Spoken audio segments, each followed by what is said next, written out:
এই ছোট লালবাড়ির খবরে আসি। ইতি লালবাড়ি, ইতি কাদের জন্য? তৃণমূলের জন্য। এবার যে খবর আমরা পাচ্ছি, কলকাতা পুরসভা ভেঙে দিতে পারে রাজ্য সরকার। পুরো আইনের ১১৭ 1 নম্বর ধারায় পুরসভা ভেঙে দিতে পারে রাজ্য সরকার। নবান্ন এর আগেই হাতছাড়া হয়েছে, আর এবার ছোট লালবাড়িও তৃণমূলের হাতছাড়া হয়। আজ ফিরহাদ হাকিম যখন মেয়র পদ থেকে ইস্তফা দিলেন, কলকাতা পুরসভা ভেঙে দিতে পারে রাজ্য সরকার।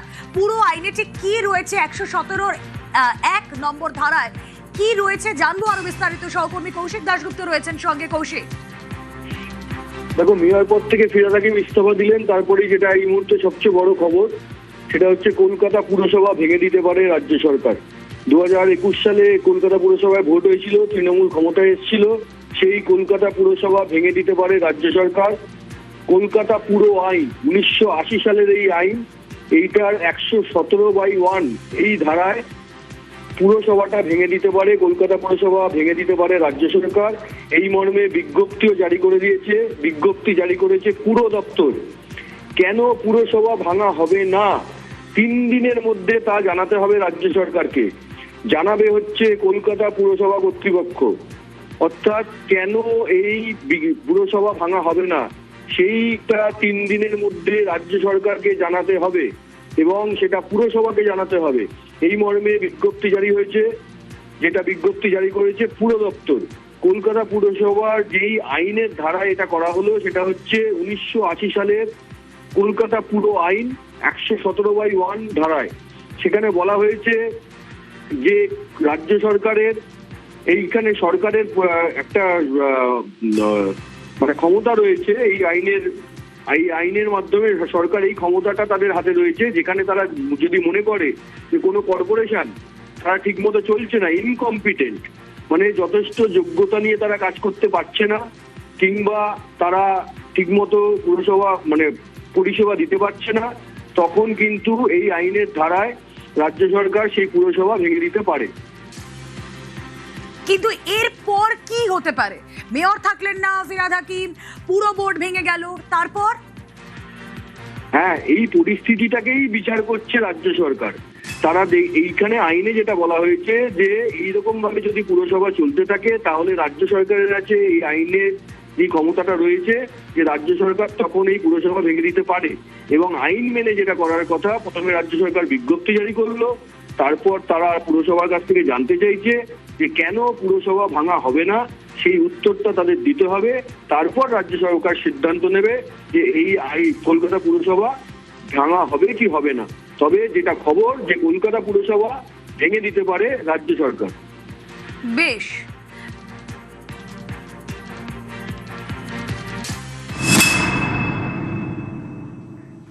মেয়র ফিরহাদ হাকিমের ইস্তফা আর কলকাতার মেয়র পদ ছেড়েছেন আজ ফিরহাদ হাকিম। মেয়রের ইস্তফার পরে বোর্ড ভাঙার প্রক্রিয়া। 2018 থেকে মেয়র ছিলেন ফিরহাদ হাকিম। নবান্নের পর ছোট লালবাড়িও এবার হাতছাড়া তৃণমূলের। মেয়রের ইস্তফায় ভাঙল কলকাতার পুরো বোর্ড।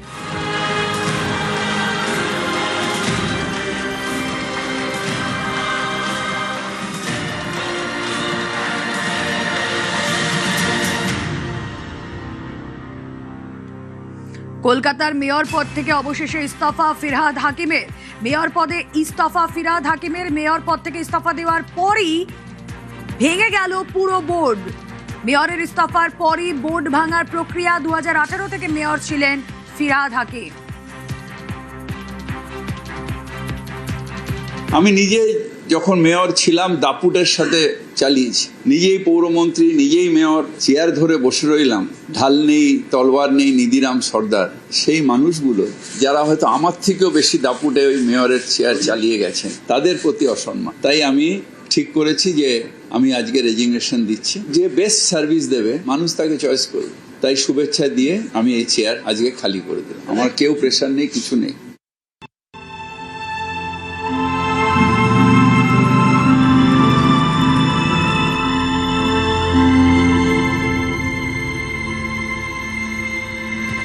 দু 2018 থেকে 2026 7.5 বছর সময় তিনি মেয়র হয়ে কাটালেন। কিন্তু তিনি মনে করেছেন যদি কাজ না থাকে তাহলে চেয়ার আঁকড়ে বসে থাকার কোনো কারণ নেই, কারণ এই চেয়ারের গুরুত্ব অপরিসীম।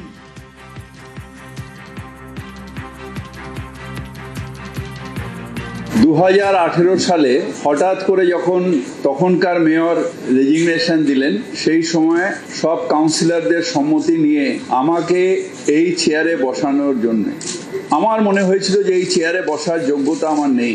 প্রাতঃস্মরণীয় যাদের ছবিতে নমস্কার করে আমরা বড় হয়েছি, দেশবন্ধু চিত্তরঞ্জন দাস, সুভাষচন্দ্র বোস, ডাক্তার বিধানচন্দ্র রায়, যাদের প্রণাম করে আমরা বড় হয়েছি, তাদের নখের যোগ্য হতে পারলে জীবনটা ধন্য হয়ে যাবে। সেইখানে দাঁড়িয়ে সেই দায়িত্ব পালন করলাম।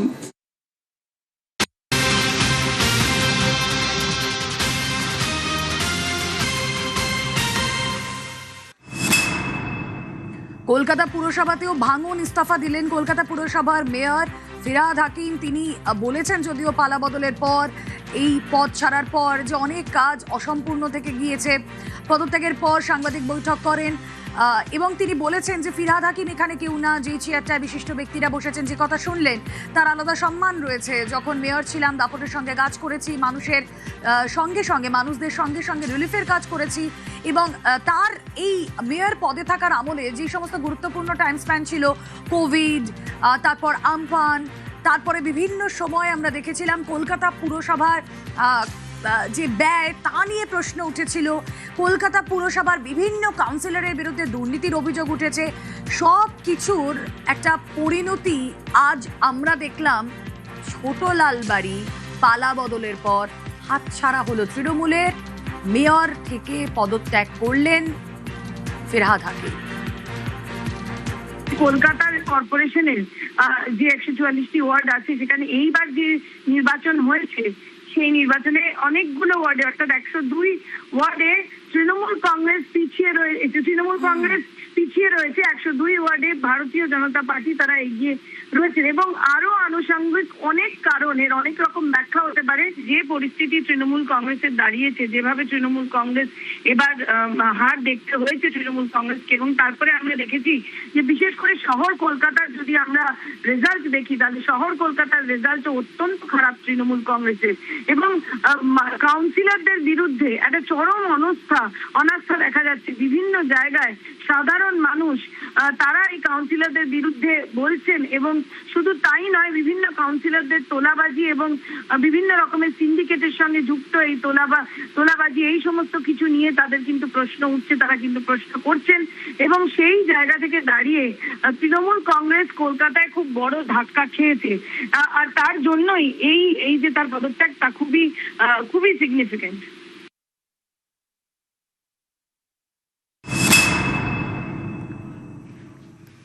2018 থেকে দায়িত্ব সামলেছেন ফিরহাদ হাকিম, আর তার আগে 2018-র আগে পর্যন্ত দায়িত্ব সামলেছেন শোভন চট্টোপাধ্যায়। 2005 থেকে 2010 বাম আমল, সেই সময় মেয়র ছিলেন বিকাশ রঞ্জন ভট্টাচার্য। আমরা কথা বলেছিলাম ফিরহাদ হাকিমের ইস্তফার পর প্রাক্তন মেয়র বিকাশ রঞ্জন ভট্টাচার্যের সঙ্গে। শুনুন। উপলব্ধির কথা বলেছেন। আসলে ফিরহাদ তো এখন নির্বাচিত মেয়র নন, ছিলেন না, সরকারি আদেশনামার ভিত্তিতে কাজ করছিলেন। সরকার পাল্টে গেছে, তার আদেশনামা পাল্টে যাবে, প্রাপ্ত সম্মান নিয়ে তিনি পদত্যাগ করেছেন, চিৎকার করেছেন। আপনারা ভুল করছেন, এটা নির্বাচিত মেয়র ছিল না, নির্বাচিত পুরসভা নয়, এটা সরকারি আদেশ বলে তারা কন্টিনিউ করছিলেন। তার নির্বাচিত সময়সীমা 2020 সালেই পার হয়ে গিয়েছে। সুতরাং এতদিন সরকারের ইচ্ছা তিনি ছিলেন, আজকে সরকারের ইচ্ছা নেই, বুঝতে পেরেছেন, সরে গেছেন, স্বাভাবিক। ফিরহাদ হাকিম ইস্তফা দিয়েছেন, ভেঙে গিয়েছে পুরো বোর্ড। আর 2 কাউন্সিলর মীনা দেবী পুরোহিত এবং বিজয় ওঝা, তারা কি বলছেন শুনুন। কি ছিল না ওনার হাতে? ওনার তো সরকার ছিল, ডাবল ইঞ্জিন সরকার ছিল, তখন ওনার হাতে কিছু ছিল না। উনি বিধায়ক ছিলেন, মন্ত্রী ছিলেন, মেয়র ছিলেন, কে বলছেন ওনার হাতে ছিল না? তখন কি স্টাম্প মেয়র ছিলেন কি? উনি কি কাজ করেছেন একবার দেখান। কাজ করলে সরকার যেত না। শুভেন্দু অধিকারী জি 1 সপ্তাহের ভিতরে কাজ করেছেন, উনি 15 বছর ছিলেন, না করেছেন কাজ করতে। উনি নিজের কীর্তি বললেন আর তারপরে বললেন যে আমি নিজের কীর্তি আমার কি বলবো। তো কলকাতার মানুষ জানে যে কি করতে পেরেছিলেন আর কি হয়েছিল এখানে। কোনো অসুবিধা নেই, কর্পোরেশনের এমপ্লয়ি কাজ করে, সবাই কাজ করে করছে, অসুবিধা নেই। এখানে তো কমিশনার আছে, এখানে আমাদের মানসুনের জন্য প্রত্যেক বছর প্রস্তুতি থাকে, আমাদের এমপ্লয়িরা, আমাদের ড্রেনেজ ডিপার্টমেন্ট এইসবের প্রস্তুতি থাকে। বিজেপি বিধায়ক রাজ্যের মন্ত্রী অর্জুন সিং নিউজ 18 বাংলা স্টুডিও এসে বিস্ফোরক অভিযোগ করেছিলেন এই ফিরহাদ হাকিমকে নিয়ে। ফিরহাদ হাকিমও পদত্যাগ করলেন মেয়র পদ থেকে পয়সা বাঁচাবার জন্য, ভাবছে কি করলে পয়সা বেঁচে যাবে, পয়সা বাঁচাবার জন্য। অনেক কোটি কোটি, ওরও মানে অনেক পয়সা আছে ওর কাছে। কলকাতা কর্পোরেশনের মতন ইললিগাল কনস্ট্রাকশন, আর কলকাতা থেকে বেশি আগুন কোথাও ধরে না। রাতারাতি আগুন ধরে, সুজিত বোসকে নেভায়, আর ইললিগাল কনস্ট্রাকশন হয়ে যাচ্ছে। তো অত কোটি কোটি টাকা ওর কাছে আছে, ও ভাবছে রিজাইন দিয়ে হয়তো বেঁচে যাব। ওর মেয়ে কয়েকটা হোটেল খুলেছে, 30টা হোটেল তো আমি জানি দুবাইতে, ওর 30টা হোটেল, দুবাইতে 30টা হোটেল, 30টা চেন অফ হোটেল রেস্টুরেন্ট, 30টা। কিন্তু মুখ্যমন্ত্রী যেভাবে এগোচ্ছেন, আমার মনে হচ্ছে এরা কভারের মধ্যেও পয়সা রাখলে গভর্নমেন্ট রিকভারি করে নেবে।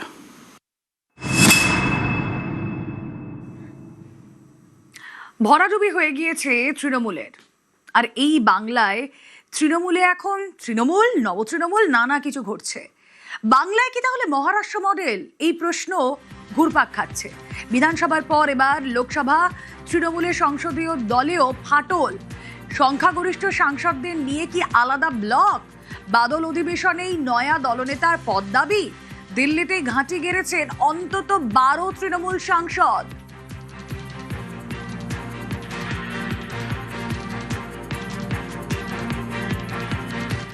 সূত্রের খবর, লোকসভায় তৃণমূল কংগ্রেসের যে সংসদীয় দল, তাতেও মস্ত বড় ফাটল ধরতে চলেছে। আগামী সপ্তাহে এই বিষয়ে চূড়ান্ত সিদ্ধান্তের কথা একাধিক সাংসদের তরফ থেকে জানিয়ে দেওয়া হবে। গত কয়েকদিন ধরে খবর আসছিল, দিল্লিতে পশ্চিমবঙ্গের তৃণমূল কংগ্রেসের প্রতীকে নির্বাচিত হওয়া একাধিক সাংসদ তারা আলাদা আলাদা গোষ্ঠী বা ব্লক তৈরি করে তারা বৈঠক করা শুরু করেছেন। একদিকে যেমন রাজ্য বিধানসভার অভ্যন্তরে তৃণমূল কংগ্রেসের একাধিক বিধায়ক তারা বিদ্রোহী হলেন এবং শেষ পর্যন্ত ঋতব্রত বন্দ্যোপাধ্যায়, সন্দীপন সাহা, জাভেদ খান, শিউলি সাহা, সাবিনা ইয়াসমিন, আকরুজ্জামান সহ একাধিক বিধায়কদের নেতৃত্বে নতুন ব্লক তৈরি হলো, যারাই বিরোধী দলনেতার পদ, মর্যাদা দুটোকেই ছিনিয়ে নিয়ে আসতে পারলেন। এবার সে একই ধরনের জিনিস কার্যত লোকসভার মধ্যে ঘটতে চলেছে। এই জল্পনাকে আরো উস্কে দিয়েছে তৃণমূল কংগ্রেসের এই বিদ্রোহী বিধায়কদের বক্তব্য। তাদের বক্তব্য, আগামী সোম থেকে বুধবার পর্যন্ত অপেক্ষা করুন, দেখতে পাবেন কি হচ্ছে। আর এই জল্পনার মধ্যেই আসলে অনেকে বলছেন লুকিয়ে রয়েছে আসল তথ্য। তার কারণ, যে সমস্ত সাংসদরা অন্তত নির্বাচনের ফল প্রকাশের পর থেকে রাজ্যে কার্যত অনুপস্থিত হয়ে রয়েছেন, এমনকি তৃণমূল কংগ্রেসের তাদের দলের চেয়ারপারসনের ডাকা কর্মসূচিতেও হাজির থাকছেন না বা থাকলেন না, তাদেরই একটা বড় অংশ দিল্লিতে এই মুহূর্তে রয়েছেন এবং তারাই বিভিন্ন ধরনের বৈঠক করছেন।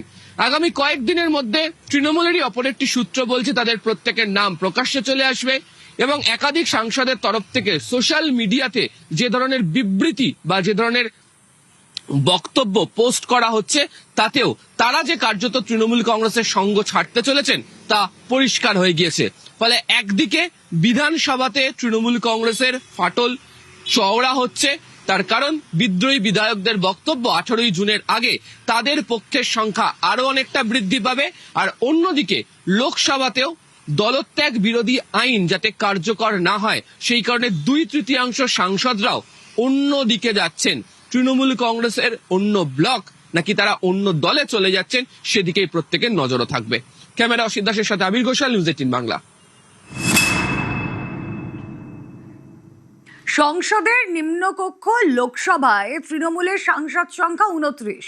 যদি 2/3 মেজরিটি হয় তাহলে হচ্ছে 20। এবারে বেসুরো 20 কোন দিকে যাবে, যে সম্ভাবনা নিয়ে আবির বিশেষ প্রতিবেদন তুলে ধরলো, সেই সম্ভাবনার কথা আমরা গত বুধবারই জানিয়েছিলাম। বিধানসভায় যেদিন তৈরি হয়েছিল নবতৃণমূল, সেদিনই এই আশঙ্কার কথা জানিয়েছিলাম আমরা নিউজ 18 বাংলা। মাথায় রাখতে হবে, লোকসভায় যদি তৃণমূলের এই যারা নবতৃণমূল, তারা যদি 2/3 সাংসদের সমর্থন জোগাড় করতে পারে, অর্থাৎ 20 জন সাংসদ যদি এদের দিকে চলে আসে তাহলে কি হবে? তাহলে যেটা হবে, বিধানসভায় যেমন শোভনদেব চট্টোপাধ্যায় বিরোধী দলনেতা হতে পারলেন না, তেমনি বিরোধী দলনেতা হলেন ঋতব্রত বন্দ্যোপাধ্যায়, তেমনি লোকসভায় এই নব তৃণমূলেরই কেউ লোকসভায় তৃণমূলের দলনেতা নির্বাচিত হবেন। এবং লোকসভায় এখন তৃণমূলের যিনি দলনেতা সেই অভিষেক বন্দ্যোপাধ্যায়ের হাতে কিন্তু ওই পদ আর থাকবে না। এর পরের যেটা প্রশ্ন সেটা হচ্ছে মহারাষ্ট্র মডেল। সেটা হচ্ছে আমরা 2-3 দিন ধরেই সবার আগে থেকেই বলছি যে এই রাজ্যে কি এবার মহারাষ্ট্র মডেল দেখা যাচ্ছে।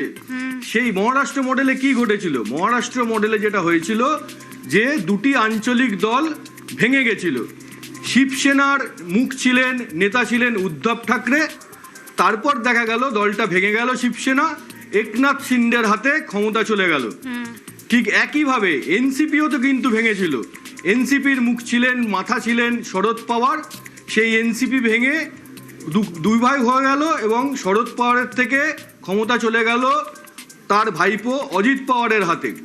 এই মহারাষ্ট্র মডেলই এবার বাংলায় হতে চলেছে বলে মনে করা হচ্ছে।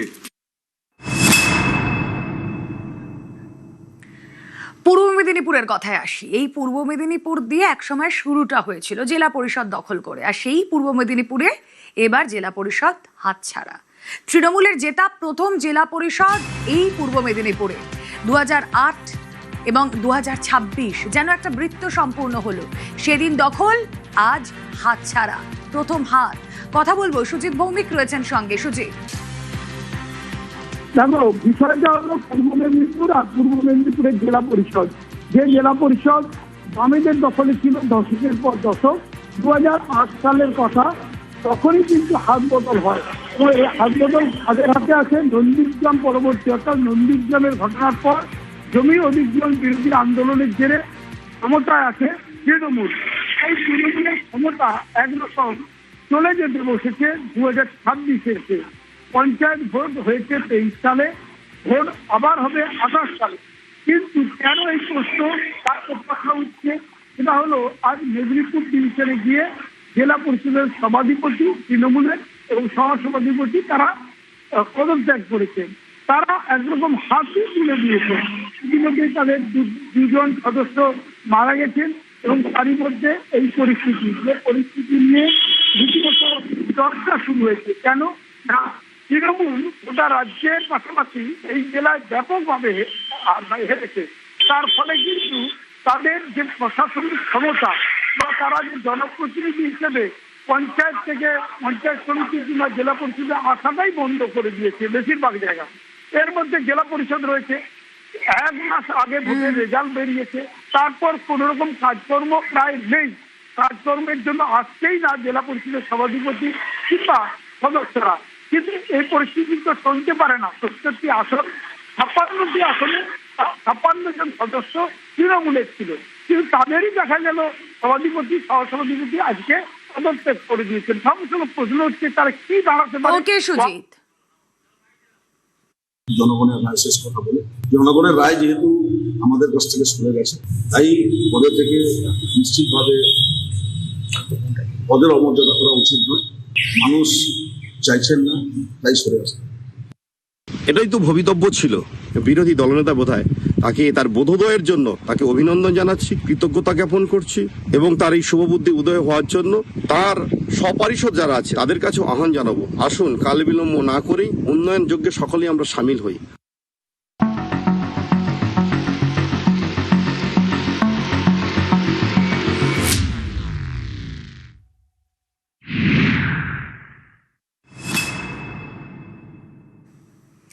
গ্রেফতার জুনিয়র বিশ্বাস। প্রাক্তন মন্ত্রী অরূপ বিশ্বাসের ভাই স্বরূপ বিশ্বাস গ্রেফতার। শ্লীলতাহানি, তোলাবাজি, নানা অভিযোগ তার বিরুদ্ধে। স্বরূপের বিরুদ্ধে অস্ত্র আইনেও মামলা রুজু পুলিশে। স্বরূপ বিশ্বাসকে গ্রেফতার করে নিউ আলিপুর থানার পুলিশ।